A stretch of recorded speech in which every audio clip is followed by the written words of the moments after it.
वहीं इलाहाबाद हाईकोर्ट से जुड़ी बड़ी खबर आपको बता दें, जहां कानपुर से सपा विधायक इरफान सोलंकी मामले में सुनवाई 17 नवंबर को बांग्लादेशी नागरिक का फर्जी आधार कार्ड बनवाने का इरफान पर आरोप है।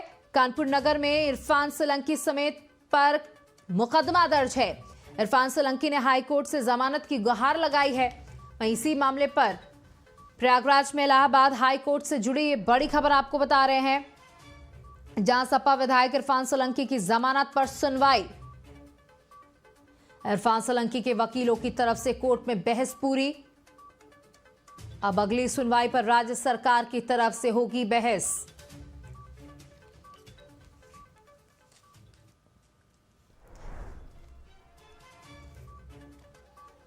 बड़ी खबर आपको बता दें, इलाहाबाद हाईकोर्ट से जुड़ी बड़ी खबर, जहां इरफान सोलंकी मामले से जुड़ी ये बड़ी खबर आपको बता रहे हैं, जहां सपा विधायक इरफान सोलंकी की जमानत पर हाईकोर्ट में बहस पूरी हो चुकी है। अब 17 नवंबर को यूपी सरकार अपना पक्ष रखेगी। बांग्लादेशी नागरिक के फर्जी आधार कार्ड बनवाने का ये पूरा मामला है। बता दें कि कानपुर से सपा की पार्टी से इरफान सोलंकी सीसामऊ से विधायक हैं और विधायकी के बाद ही ये पूरा इस मामले ने तूल पकड़ लिया। जहां एक तरफ गरीब की झोपड़ी जलाने का आरोप इरफान और उनके भाई पर लगा था, जिसके बाद वो फरार चल रहे थे। फरारी काटते समय उन्होंने कई गैर कानूनी तरीके से अपने दस्तावेजों का इस्तेमाल किया।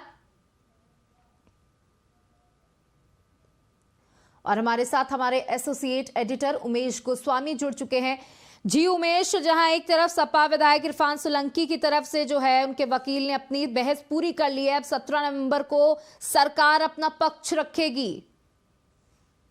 बिल्कुल सौम्या, बांग्लादेशी नागरिक का फर्जी आधार कार्ड बनवाने के मामले में इरफान सोलंकी पर मुकदमा दर्ज हुआ था, जिस पर हाईकोर्ट में सुनवाई की गुहार लगाई थी इरफान सोलंकी के वकील की ओर से, जिस पर सुनवाई पूरी हो गई है, बहस पूरी हो गई और अब 17 नवंबर को समय दिया गया है, सरकार अपना पक्ष रखेगी। लेकिन जिस तरह से सुनवाई अब तक चलती चली आई है, एक बार इस पक्ष में सुनवाई हो चुकी है, लेकिन दोबारा जब हाईकोर्ट में जमानत की अर्जी लगाई थी, सेशन कोर्ट से खारिज हो गई थी, उसके बाद जब हाईकोर्ट में जमानत की अर्जी लगाई, सुनवाई पूरी हो चुकी है। लेकिन कहीं ना कहीं अगर सूत्रों की माने तो राहत मिलती कम दिख रही है इरफान सोलंकी को, क्योंकि देशद्रोह का मुकदमा दर्ज हुआ था। साफ तौर पर बांग्लादेशी नागरिक का फर्जी आधार कार्ड बनवाने जैसा आरोप लगा था।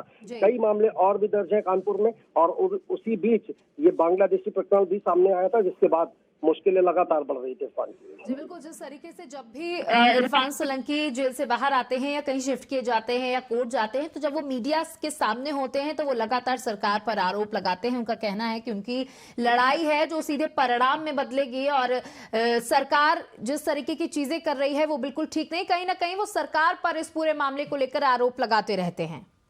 समाजवादी पार्टी से विधायक हैं और एक बार के नहीं, वो कई बार के विधायक रह चुके हैं। उनके पिता बड़े नेता हुआ करते थे, मुलायम सिंह यादव के साथ चला करते थे, और ऐसे में साफ तौर पर जाहिर है कि जब वो विपक्ष के विधायक हैं तो आरोप और प्रत्यारोप लगाएंगे। लेकिन इस मामले में कहीं ना कहीं गुंजाइश बहुत कम दिख रही है, क्योंकि जो आरोपी पकड़ा गया था, बांग्लादेश का जो नागरिक था जो फर्जी आधार कार्ड बनवा कर रह रहा था, उसने साफ तौर पर दस्तावेज उपलब्ध कराए थे पुलिस को और जांच टीम को, जिस पर इरफान सोलंकी के लेटर पैड पर इसको कानपुर का भारत का नागरिक दिखाया गया था, कानपुर का रहने वाला दिखाया गया था। हालांकि इरफान बार बार ये कहते नजर आ रहे थे कि ये लेटर पैड फर्जी है, उसमें उनका कोई इन्वॉल्व नहीं है। लेकिन फिलहाल जांच चल रही थी, मुकदमा दर्ज हुआ। बिल्कुल उमेश, इस तरीके से एक के बाद एक आरोप जो है वो लगते चले गए, एक के बाद एक कारनामे इनकी तरफ से होते चले गए और ये पुलिस के शिकंजे में फंस गए।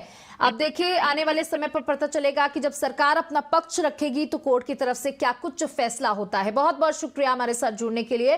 तो आपको बता दें कि इरफान सोलंकी मामले में इरफान सोलंकी के वकील की तरफ से अपना पक्ष रख दिया गया है, बहस पूरी हो चुकी है। अब 17 नवंबर का इंतजार है जब सरकार अपना पक्ष रखेगी और इस पर बहस होगी और तब निर्णय निकल कर आएगा जो उन्होंने याचिका लगाई है अपनी जमानत को लेकर।